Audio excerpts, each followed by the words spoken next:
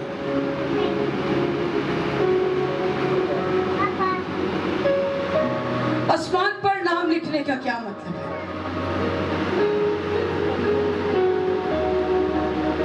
اس کا مطلب ہے کہ ہمارا رشتہ خدا کے ساتھ جڑ چکا ہے. ہمارا تعلق خدا کے ساتھ جڑ چکا ہے. اس یسوع کے نام سے اور خون کی قدرت سے ہمارا تعلق جو ہے گہرا ہو گیا ہے. اور اس کے روح کی قدرت سے ہم اس کو کیا کہتے ہیں؟ اے باپ. روح القدس کی قدرت سے ہی ہم اس کو ڈیڈ، باپ یا ابا کہہ کر پکارتے ہیں. روح القدس کی قدرت سے. اور ہمارے جتنا بھی ہم بوجھ کے تلے دبے ہوئے ہیں، یا گناہوں نے یا بوجھ نے ہمیں دھکیل دیا ہوا ہے، تو جب ہم اس کو روح القدس کی قدرت سے باپ کہہ کر پکارتے ہیں تو وہ ہمارے سارے بوجھ کو اٹھا لیتا ہے اور ہمیں ہلکا کر دیتا ہے، ہمیں شادمان کر دیتا ہے، ہمیں تسلی دیتا ہے، ہمیں سکون آ جاتا ہے جب وہ سارے بوجھ کو اٹھا لیتا ہے، وہ ساری فکروں کو اٹھا لیتا ہے. جب ہم اس کو اے باپ یا اے ابا یا اے ڈیڈ یا پاپا، جو کچھ بھی نام سے پکارتے ہیں، وہ ساری فکریں اپنے اوپر لے لیتا ہے. کیونکہ ہمارا رشتہ ایسے خدا کے ساتھ ہے کہ ہم کسی چیز کے ضرورت مند ہیں اور ہمیں نہیں مل رہی، تو جب ہم اپنے باپ سے کہتے ہیں تو وہ فوراً سے ہمیں وہ چیز دے دیتا ہے. ایسا ہمارا خدا ہے.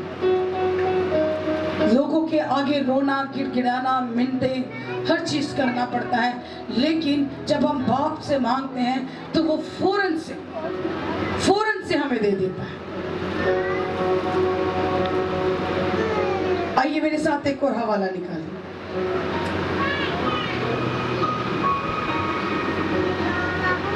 غلطیوں 4 باب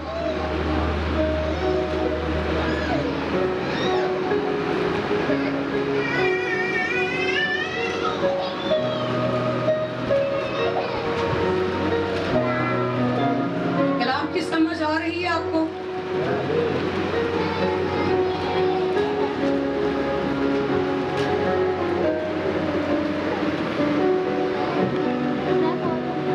غلطیوں 4 باب اس کی 4 آیت میں لکھا ہے کہ لیکن جب وقت پورا ہو گیا تو خدا نے اپنے بیٹے کو بھیجا جو عورت سے پیدا ہوا اور شریعت کے ماتحت پیدا ہوا. کیا ہوا جی؟ جب وقت پورا ہو گیا تو کس کو بھیجا؟ خدا نے اپنے بیٹے کو بھیجا جو عورت سے پیدا ہوا اور شریعت کے ماتحت تھا، تاکہ شریعت کے ماتحتوں کو مول لے کر چھڑائے اور ہم کو پالک ہونے کا درجہ ملے. یہاں پر اس نے اپنے بیٹے کو بھیجا، اس نے اپنا فدیہ دے کر، اپنا خون بہا کر ہم سب کو کیا کیا جی؟ چھڑایا ہے. مول لیا، بچا لیا، چھڑا لیا. اس نے اپنے خون کو بہا کر، اپنی جان کا فدیہ دے کر ہم سب کو مول لیا ہے، تاکہ ہم بچ جائیں، ہم چھڑائے جائیں، ہم بچ جائیں. خدا یہ چاہتا ہے اسی لیے اس نے جب وقت پورا ہو گیا تو اپنے بیٹے کو بھیجا، اور اس بیٹے نے اپنی جان کا فدیہ دے کر مجھے اور آپ سب کو مول لیا ہے، اور ہمیں لے پالی کھولے کا درجہ دیا ہے۔ اور آگے لکھا ہے، اور چونکہ تم بیٹے ہو اسی لیے خدا نے اپنے بیٹے کا روح ہمارے دلوں میں بھیجا۔ کس کا روح؟ بیٹے کا روح۔ بولے میرے ساتھ، کس کا روح؟ بیٹے کا روح۔ کہاں پر بھیجا؟ دلوں میں۔ اس نے دلوں میں بھیجا کہ ہمارے دلوں میں ایک پکار پیدا ہو، ایک دلیری آئے، کیونکہ جو کچھ بھی ہم بولتے ہیں دل سے بولتے ہیں، اور اسی لیے اس نے اپنے روح کو بھیجا تاکہ ہمیں ایک دلیری آئے، ایک پکار اٹھے، اور ہم اس دلیری کے ساتھ اس کو باپ کہہ کر پکاریں۔ اس روح القدس کی قدرت سے ہم اس کو باپ کہہ کر پکاریں، تاکہ ہمارا آسمانی باپ ہماری آواز کو سن لے۔ اور آگے لکھا ہے، جو ابا یعنی اے باپ کہہ کر پکارتا ہے۔ اور میرے عزیزوں دیکھیں، جب ہم اس کو اے باپ کہہ کر پکارتے ہیں تو جتنے بھی یہاں پر ایماندار ہیں ان کے لیے یہ ہے کہ وہ کبھی بھی یتیم نہیں ہوں گے، کیونکہ ہمارا باپ فانی ہے، وہ کبھی نہ مرنے والا ہے۔ جب وہ نہیں مرے گا تو ہم کس طرح یتیم ہوں گے؟ کیا ہم ہو سکتے ہیں یتیم؟ کبھی بھی نہیں۔ مجھ سے کیا کہا کہ تیرا باپ، تیری ماں، تیرا سب کچھ چھوڑ جائیں گے، لیکن میں تیرے ساتھ ہوں۔ اگر زمینی باپ چلا گیا ہے تو آسمانی باپ سے رشتہ اور تعلق کو قائم کر دیجئے، جو کبھی بھی آپ کو یتیم نہیں ہونے دے گا۔ وہ ہمیشہ آپ کے ساتھ رہے گا، وہ کبھی بھی آپ کو نہیں چھوڑے گا، کیونکہ نہ اس نے کبھی مرنا ہے اور نہ کبھی ہم نے یتیم ہونا ہے۔ اور آگے آیت میں لکھا ہے، بس اب تو غلام نہیں بلکہ بیٹا ہے، اور جب بیٹا ہوا تو خدا کے وسیلے سے وارث بھی ہوا۔ جب بیٹے ہوئے تو پھر کیا ہوئے؟ وارث بھی ہوئے۔ تو کیا پھر اب ہم غلام ہیں؟ بالکل بھی نہیں۔ اس نے کہا کہ اب تم غلام نہیں بلکہ بیٹے ہو۔ بیٹے ہی نہیں، بیٹیوں کو بھی کہا گیا ہے۔ ہم سبھی اس کے بیٹے اور بیٹیاں ہیں، اب ہم غلام نہیں ہیں، اور اسی کی وسیلہ سے وراثت میں بھی ہیں۔ جب آپ وراثت میں ہیں تو آپ کا آسمان برے کی کتاب حیات میں لکھا گیا ہے۔ جیسے ہم دنیاوی اگزامپل لگائیں، ایک باپ امیر ہو یا جائیداد والا ہو تو وہ اپنے وراثت میں اپنے بیٹے اور بیٹیاں کا نام لکھ دیتا ہے کہ میرے بعد یہ جگہ، یہ گاڑی، یہ گھر، یہ مکان، جو کچھ بھی ہے میرے بچوں کا ہے۔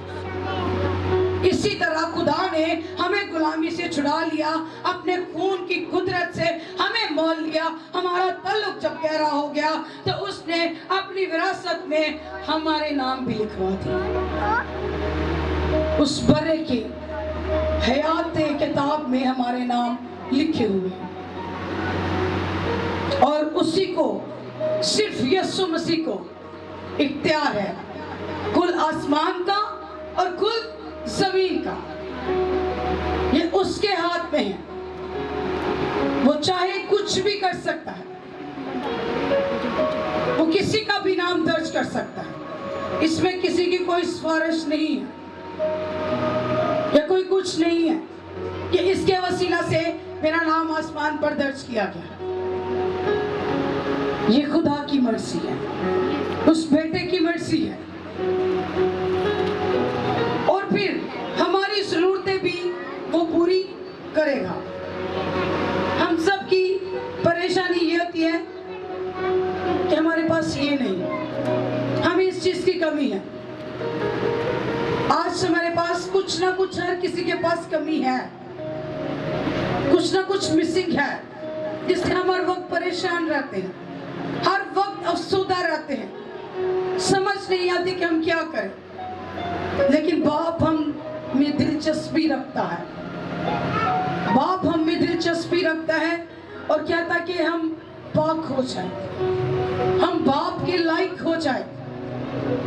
باپ یہ چاہتا ہے لیکن ہم دنیاوی چیزیں چاہتے ہیں۔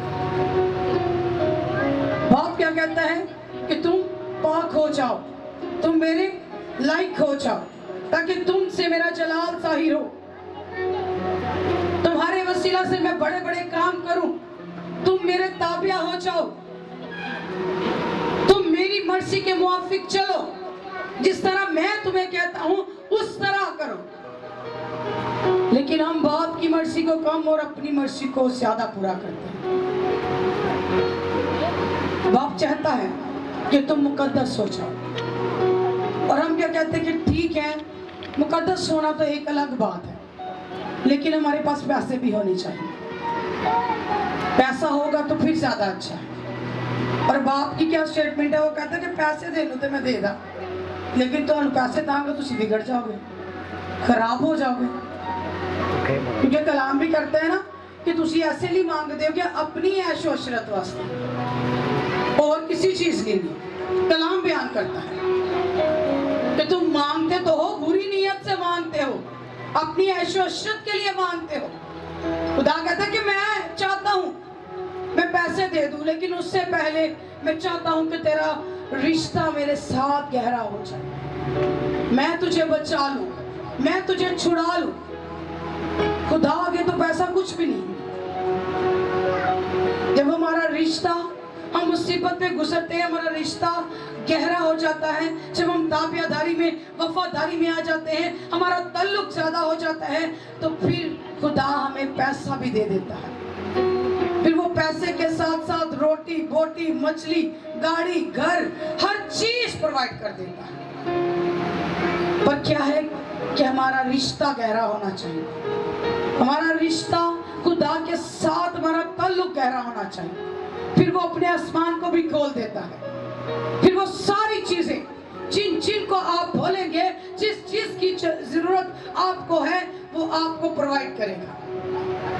وہ اسی لیے کہتا ہے کہ میں تمہارے مانگنے سے پہلے جانتا ہوں کہ تم کن چیزوں کے محتاج ہو، تمہیں کن چیزوں کی ضرورت ہے۔ لیکن اس سے پہلے وہ چاہتا ہے کہ تمہارا رشتہ میرے ساتھ، میرا تعلق تمہارا گہرا ہو جائے، مضبوط ہو جائے، تاکہ تم گر نہ سکو، تم برباد نہ ہو سکو۔ اور وہ ہمیں ہمیشہ بچائے رکھتا ہے۔ اس کا کلام بیان کرتا ہے کہ وہ اپنے خاتموں کو کبھی بھی شرمندہ نہیں ہونے دیتا۔ اور یقیناً اس طرح ہے، میری زندگی کی گواہی ہے کہ وہ واقعی ہی، یہ تجربہ بھی ہے کہ وہ واقعی ہی اپنے خاتموں کو شرمندہ نہیں ہونے دیتا۔ وہ جہاں سے نہیں بھی بوتا وہاں سے بھی کاٹ لیتا ہے۔ وہ اس قدر قدرت والا خدا ہے۔ اسی لیے اس کا کلام بیان کرتا ہے کہ پہلے ڈھونڈو تم اس کی بادشاہی، تو یہ ساری چیزیں ملتی جائیں گی۔ اے چونگے جی تانوں ملیں گی ساری چیزیں۔ اس سے پہلے کہ وہ اپنی بادشاہی کو اہمیت دینا چاہتا ہے، وہ اپنی راست بازی کو اہمیت دینا چاہتا ہے، تو یہ ساری چیزیں ملتی جائیں گی میرے عزیزوں ہمیں۔ پھر ہماری زندگی بھی سیف ہوگی، ہماری زندگی نقصان یا بے فائدہ نہیں ہوگی۔ جب ہم اس کی تابع داری میں، اس کے ساتھ راست بازی میں چلیں گے تو ہماری زندگی سیف رہے گی۔ موت کے بعد بھی ہمیشہ تک رہنے والی زندگی ہمارے پاس ہوگی، کبھی نہ ختم ہونے والی زندگی ہوگی، کیونکہ ہمارے نام برے کے حیات میں آسمان پر درج ہے۔ اور یہ تب ہوگا جب ہم خدا میں رہیں گے، ایمان میں زندہ رہیں گے، ایمان سے کام کریں گے اور اپنے گناہوں کو ترک کریں گے، اور یسوع کے خون سے ہر روز دھوئے جائیں گے اور اپنے آپ کو پاک کریں گے اور پاک زندگی گزاریں گے۔ یہ تب ممکن ہے کہ ہم مر بھی جائیں گے تو ہماری زندگیاں ہم سیف رہیں گے، ہم ابدیت تک وہ ہمیں محفوظ رکھے گا، اور آخر تک ہمارے نام آب حیات میں لکھے ہوں گے۔ اور پھر جب ہم مر جائیں گے نا، اتنی ایمانداری زندگی میں، وفاداری کے ساتھ چلتے چلتے